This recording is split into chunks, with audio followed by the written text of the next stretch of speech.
शतरंज की विषाद पर जिस तरह से मोहरे बिछे होते हैं और चाल चलने वाला कोई और होता है, ऐसा ही कुछ राजनीति में भी होता है। सियासत में अक्सर आपने देखा होगा कि मोहरों को किस तरफ चलाना है और कैसे सहमत करनी है, ये चाल कहीं और से बैठे हुए व्यक्ति चलता है और सहमत का खेल खेलता है। बिल्कुल इसी अंदाज में बिहार की राजनीति भी शतरंज के विषाद पर बिछी हुई है और चाल दोनों ही तरफ से चला जा रहा है। जहां एक तरफ से जदयू अपनी चाल चल रही है, नीतीश कुमार चुप्पी साधे हुए हैं लेकिन चुपचाप वो अपनी चाल चल रहे हैं। वहीं भारतीय जनता पार्टी तो लगातार अपनी चालें बदल रही है। आज के भोरे भोर में हम इस बात का आपके सामने खुलासा करने का प्रयास कर रहे हैं, जो हमारे पास खबरों के माध्यम से और अंदरूनी सूत्रों से जानकारी मिली है कि आज फाइनल हो जाएगा नीतीश कुमार और भारतीय जनता पार्टी के रिश्तों का अंतिम दिन है या फिर आगे संबंध चलेंगे। आपको बता दें कि लगातार जिस तरह से नीतीश कुमार को बार बार भारतीय जनता पार्टी कहीं ना कहीं नीचा दिखाने का कोशिश कर रही है या उनसे उस हर बातों का जवाब ले रही है जो कभी नीतीश कुमार किया करते थे।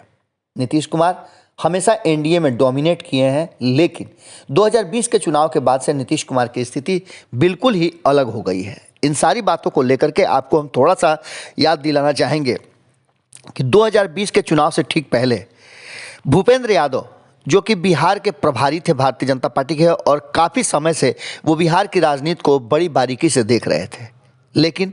नीतीश कुमार के अड़ियल रवैये और उनके आगे कहीं ना कहीं भूपेंद्र यादव नतमस्तक हो गए और उनकी एक न चली। अब भूपेंद्र यादव भारतीय जनता पार्टी के एक बड़े नेता के रूप में हैं और केंद्र में मंत्री भी हैं, साथ ही बिहार का प्रभार भी उनके पास अभी बरकरार है। इन सारी बातों को लेकर के नीतीश कुमार ने जिस तरह से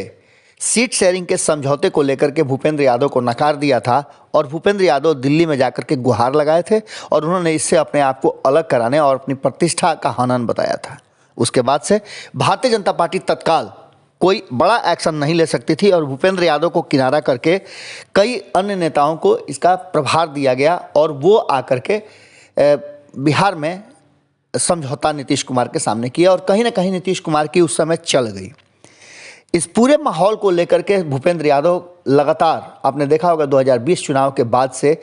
लगातार दूर दूर ही रहे और बिहार के किसी भी मामले में वो सक्रिय भूमिका में नहीं रहे। कभी आपने देखा कि नित्यानंद राय को भेजा गया तो कभी किसी और को भेज करके इन सारी बातों को सलटाया गया। आपको याद होगा कि 2020 के चुनाव के पहले जब सीट शेयरिंग का फॉर्मूला तय हो रहा था और नीतीश कुमार से बातचीत करने की बात आई थी तो राजनाथ सिंह को भेजा गया था और उन्होंने नीतीश कुमार के शर्तों पे समझौता करने का फाइनल किया था। उसके बाद से आपने देखा कि कई लोग आए और आ करके नीतीश कुमार के साथ बातचीत की है। वर्तमान परिस्थिति में नीतीश कुमार और भारतीय जनता पार्टी के बीच संबंधों में बहुत कुछ बिखरा हुआ है। जहां एक तरफ उत्तर प्रदेश चुनाव में भारतीय जनता पार्टी ने नीतीश कुमार को किनारा कर दिया है, वहीं नीतीश कुमार के कई ऐसे मांग हैं, कई ऐसे डिमांड हैं जिसको लेकर के भारतीय जनता पार्टी ने सिरे से खारिज कर दिया है। अब ऐसी स्थिति में बिहार में एक बड़ा चुनाव होने जा रहा है, 24 सीटों का एमएलसी चुनाव होने जा रहा है और इसको लेकर के बिहार में कहा जाए तो एनडीए जो कि सरकार चला रही है उसके बीच में तल्खियां बढ़ी हुई हैं। जहां भारतीय जनता पार्टी और नीतीश कुमार के बीच में कोई समझौता फाइनल स्टेज में नहीं पहुंच पाया है, वहीं भारतीय जनता पार्टी ने इशारा कर दिया है कि वो एक डेग भी पीछे हटने के लिए तैयार नहीं है और न ही नीतीश कुमार के शर्तों पे कोई समझौता करने के लिए तैयार है। वहीं बाकी के दो घटक दल काफ़ी नाराज चल रहे हैं और इस बातों का भी कहीं ना कहीं ठीकरा नीतीश कुमार पर फोड़ा जा रहा है। आपको बता दें कि बिहार भाजपा के प्रभारी और केंद्रीय श्रम मंत्री भूपेंद्र यादव शुक्रवार को शाम पटना पहुंचे। भूपेंद्र यादव ने पटना पहुंचते ही भाजपा के प्रदेश अध्यक्ष डॉक्टर संजय जायसवाल और उप मुख्यमंत्री तारकिशोर प्रसाद और रेणु देवी से मुलाकात की, उनके साथ बातचीत किया, गतिविधियों की और आगामी कार्यक्रम क्या कुछ होगा इस पर मंत्रणा की। आपको बता दें कि इस बीच उप मुख्यमंत्री तारकिशोर प्रसाद दिल्ली गए हुए थे, संजय जायसवाल भी उनके साथ थे और वहां उनकी गहन मीटिंग हुई है और इस पूरे मामले पर और बिहार की वर्तमान स्थिति पर चर्चा हुई है। इस चर्चा के दौरान जो कुछ भी सामने आया है उन सारी बातों को लेकर के चर्चाएं हो रही थी। आपको बता दें कि इस पूरे मामले में चर्चा के बाद नीतीश सरकार में शामिल भाजपा के मंत्रियों की बैठक भी ली गई और इस दौरान स्थानीय प्राधिकार के एमएलसी टिकट बंटवारे और भावी प्रत्याशियों की तैयारियों पर भी फीडबैक भूपेंद्र यादव ने लिया। बिहार प्रभारी का शनिवार को मुख्यमंत्री नीतीश कुमार के साथ मुलाकात का कार्यक्रम है और इस मुलाकात के बाद माना जा रहा है कि एनडीए में सीट बंटवारे का समझौता जो है वो हो जाएगा और पूरे मामले पर से पर्दा हट जाएगा। इस पूरे राजनीतिक घटनाक्रम में आपने देखा होगा कि भूपेंद्र यादव का एक्टिव होना इस बात की तरफ इशारा कर रहा है कि जो उनकी प्रतिष्ठा या कहा जाए कि जो उनको नज़रअंदाज किया था नीतीश कुमार ने, आज वो मामला आ गया है। कहा जाता है कि हमेशा जब ऊंट पहाड़ के नीचे आता है तो उसे अंदाज़ा होता है। आज नीतीश कुमार के सामने भूपेंद्र यादव को ऊंट बना करके भारतीय जनता पार्टी ने भेजा है और इनके अनुसार समझौता होगा, ये भी बातें आप समझ चुके होंगे। बदली हुई परिस्थिति में कहीं ना कहीं एक बात तो तय नज़र आ रही है कि भारतीय जनता पार्टी ने पहले ही तय कर लिया है कि उसे करना क्या है। इन सारी बातों को लेकर के आपको बता दें कि जो बिहार प्रभारी के पटना आने के बाद संभावना व्यक्त की जा रही है कि विधान परिषद की सीटों के बंटवारे की घोषणा हो जाएगी। आपको ये भी बता दें कि डॉक्टर संजय जायसवाल जो कि प्रदेश के अध्यक्ष हैं, उन्होंने 2 दिन पहले ही बता दिया था कि भूपेंद्र यादव आएंगे और भूपेंद्र यादव इन सारी बातों का पटाक्षेप करेंगे और बिहार में सब कुछ ठीक ठाक करने की जिम्मेवारी उन्हीं की है। विधान परिषद के सीटों के बंटवारे पर उनका जो अंतिम फैसला होगा वो सबको मान्य होगा। इन सारी बातों को लेकर के कई ऐसे और मुद्दे हैं जिसको लेकर कहीं ना कहीं भारतीय जनता पार्टी अपनी तैयारी कर रही है। आपको बता दें कि बिहार भाजपा के प्रभारी भूपेंद्र यादव केंद्रीय मंत्री बनने के बाद पहली बार पटना आ रहे हैं और ये उनकी पहली ऐसी बिहार दौरा है बिहार प्रभारी के रूप में, जो 2 दिवसीय दौरा होगा और इसमें एक बड़े फैसले के लिए उन्हें बिहार भेजा गया है। आपको बता दें कि प्रदेश पदाधिकारियों ने बिहार प्रभारी का भव्य स्वागत किया और आपको बता दें कि उनके चेहरे के भाव बता रहे थे कि वो काफ़ी कुछ गर्व महसूस कर रहे हैं और साथ ही उन्हें जिस तरह से इस पूरे बड़े मामले का फैसला करने के लिए भेजा गया है, इस पर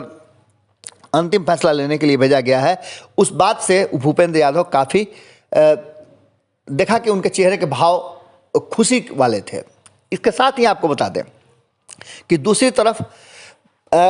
जनता दल यूनाइटेड ने यह फैसला कर लिया है कि वो 12-12 सीटों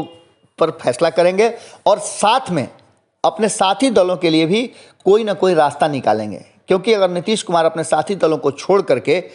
अगर सीट शेयरिंग का समझौता करते हैं तो ऐसी स्थिति में आप मान के चलिए कि एनडीए के भीतर घमासान जरूरी है। उधर राष्ट्रीय जनता दल, कांग्रेस और वाम दल इंतजार इस बात का कर रहे हैं कि कब मुकेश सहनी और जीतन राम मांझी के साथ कुछ ऐसा हो जिससे उन्हें एनडीए से बाहर होने की ज़रूरत महसूस होए और ऐसी स्थिति में महागठबंधन इनको लेकर के सरकार का गठन कर ले और नीतीश कुमार को सत्ता से बेदखल कर दे। लेकिन नीतीश कुमार इतने कच्चे खिलाड़ी नहीं हैं कि वो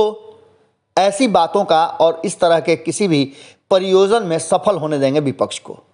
अक्सर पिछले 16 सालों से आपने देखा होगा कि बिना नीतीश कुमार के कोई भी सरकार सत्ता में नहीं आ सकती है। ऐसी स्थिति में नीतीश कुमार के लिए भी परीक्षा की घड़ी है और भारतीय जनता पार्टी कैसे भूपेंद्र यादव के माध्यम से नीतीश कुमार को संभालती है, ये भी एक बड़ी बात होगी। आज इस बात की तरफ कहीं ना कहीं बिहार की राजनीति शिफ्ट कर गई है कि क्या नीतीश कुमार और भारतीय जनता पार्टी के बीच जो रिश्ते हैं समाप्त हो जाएंगे या फिर एक नए सिरे से इन रिश्तों में नई जोश के साथ फिर से शुरुआत होगी। क्या होगा ये तो आने वाला वक्त बताएगा, लेकिन एक बात तय मान के चलिए कि भूपेंद्र यादव को कमान देना इस बात की तरफ इशारा कर रहा है कि कहीं ना कहीं 2020 में जिस तरह से भूपेंद्र यादव को नीतीश कुमार ने